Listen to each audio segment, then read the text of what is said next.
Hello, dear students. Let's return to exercises on control structures. And in this, we will write a program to check whether a number is palindrome or not.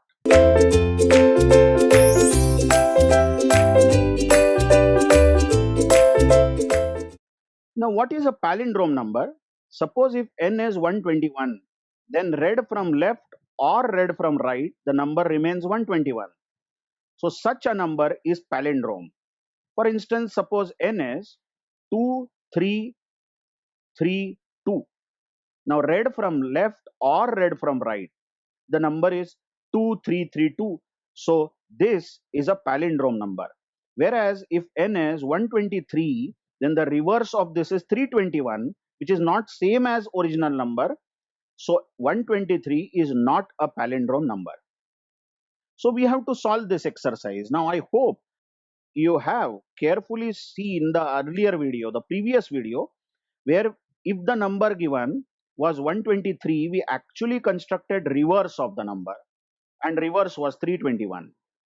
So if you have seen that and worked on that example, it's only a matter of writing the same program where if n is given, just construct reverse of it. And then you compare whether this reverse is same as the original number. If reverse is same as original number, then it is palindrome. Otherwise, it is not. But there is a small hack over here.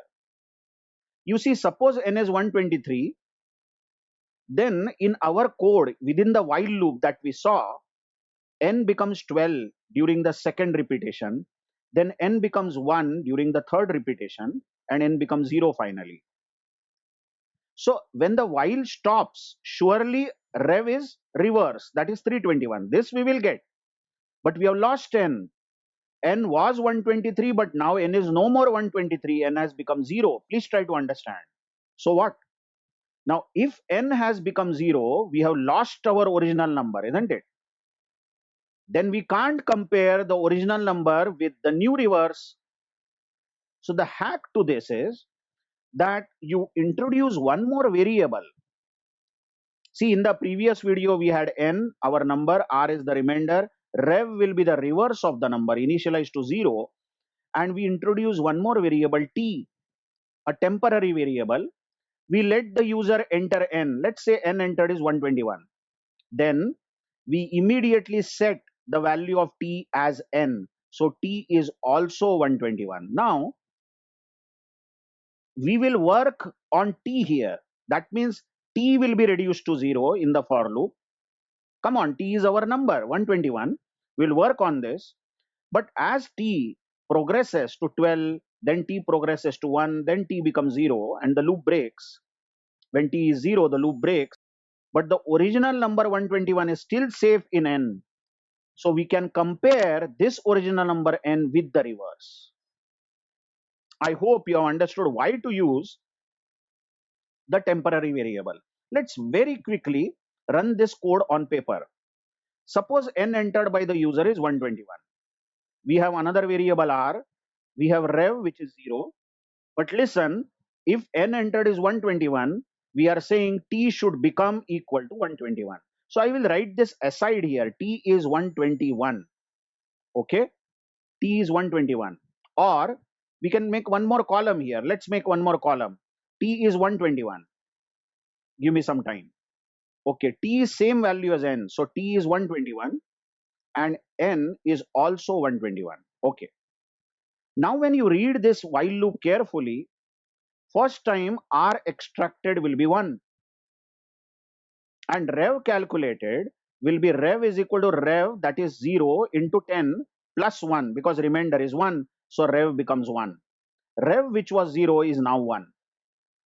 And t becomes t upon 10. But t is already 121. 121 upon 10 is 12. So t is no more 121. T becomes 12. Okay. So in fact, there is no need to run this code on paper, because I hope that by the end of the previous video, you already know how reverse is calculated. But anyway, now the new value of t is what? 12. 12 is still greater than 0. So R extracted will be 12% 10, isn't it? 12% 10 is 2. So the new value of R now is 2. And now the rev calculated is rev is equal to rev into 10. But listen, rev is already 1. 1 into 10 plus the current remainder, which is 2. This makes rev equal to 12. Okay. So rev, which was 1, now changes to 12. But then T becomes T upon 10. Notice T is already 12. 12 upon 10 is 1. So T, which was 12, now changes to 1. Fine. So you can see how rev is getting calculated. Rev is reverse of the original number. Okay. Okay. Let's go back to while. T is still greater than 0 because T is 1. 1 is greater than 0. So R evaluated will be 1% 10 and 1% 10 is 1. So new value of R is 1. Now rev evaluated will be rev is equal to rev into 10, but rev is already 12. 12 into 10 plus current remainder 1, which is 121. So rev, which was 12, will now become 121. And then T becomes 1 upon 10 because T is already 1. 1 upon 10 is not 0.1, but it is 0. So T, which was 1, will now become 0. Now notice, as T becomes 0, let me clean this. As T becomes 0, the loop breaks, the while loop will break. Because T is 0, 0 greater than 0 is false. So this loop breaks. Now, no wonder we have got reverse and we have to compare this reverse with the original number. But hello, T was 121, but now T has become 0. But luckily, we have saved our number. Still N is 121, you see, the original number. So, finally, we are going to compare N with rev. Is N equal to rev? Then percent %d is palindrome. N is palindrome. Otherwise, percent %d is not palindrome. N is not palindrome. So this is the code which checks whether the number entered is palindrome or not. I will suggest all of you to check this code again and again. See this, the only way to learn programming is given a program, and once you have understood what are the elements of the program, then you should actually run the program on paper. Maybe this time you can take N as 123 and make the columns for R, make the column for T first of all, 123 same as N, R and rev which is 0. Gradually you will see rev will become 321, reverse of T. But T will become 12, next 1, next 0. When T becomes 0, the loop breaks. Now the reverse 321 will be compared with N. But N equal to rev is false. 321 equal to 123 is false. So else will execute printing it is not a palindrome. So you should actually run this 4 or 5 times with variety of inputs. And you should run it on paper, not on the machine. Of course, you can run the program on machine anytime. But the only way to learn programming is by actually running the program on paper. Okay. Let's see one more code here. Now this question is asking us to input numbers one after the other. That is, continuously we have to input numbers. Okay. And find sum of all the numbers. I'll just scroll to the right. We want to find sum of all the numbers which were entered. So program should continuously ask for numbers, but program should stop asking for numbers when user enters 0. Let's see what will be the example of execution. Okay, program will ask me to enter a number. Let's say I enter a number like 5. Now this is not 0, isn't it? So program should ask me again to enter a number. I am not writing enter a number. Just imagine the same message. And I enter 2. This is also not 0. So it should again ask me to enter a number. Suppose I enter -3.